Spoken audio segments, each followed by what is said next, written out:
Governor Ron DeSantis' ongoing feud with Disney is heating up. The governor is now threatening to impose taxes on the company's hotels and tolls on roads leading to the park.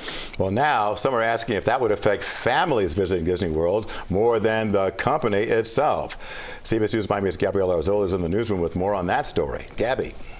Yeah, there's a lot to get to. So this is something that Florida politics has never seen before. And now Governor Ron DeSantis is making comments that may make it even more expensive for folks to visit the happiest place on earth. Now there's a new sheriff in town. We've taken away their self-governing status. There's a lot of little back and forth going on now with the state taking control, but rest assured, you ain't seen nothing yet. For context, Reedy Creek is a special purpose governmental unit that exists solely for Walt Disney World. Now, over the years, they've had control over drainage, building permits, and even the fire department on and around Disney property.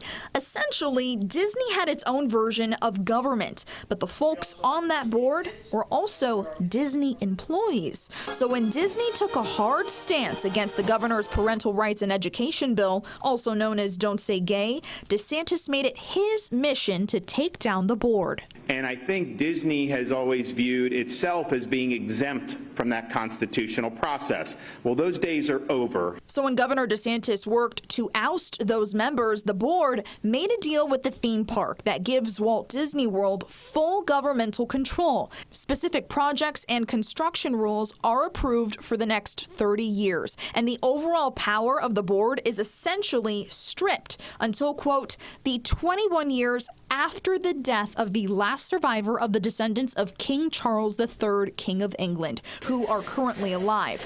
That's an old British legal tactic apparently chosen since DeSantis called Disney the corporate kingdom. So even though Reedy Creek has a new board appointed by DeSantis, they can't do much. My first reaction is that he just needs to take the L and move on. Walt Disney World outsmarted Governor Ron DeSantis, and now he's just big mad. State Representative Anna Escamani says there's no doubt that Reedy Creek needed to be reviewed, but she says the governor only wanted to bring them down because of their overt opposition over the Don't Say Gay bill. If he wants to truly hold corporations accountable, the best thing to do is to close corporate tax loophole. This week, Governor DeSantis said he wanted to impose more taxes for Disney hotels and more tolls around the property.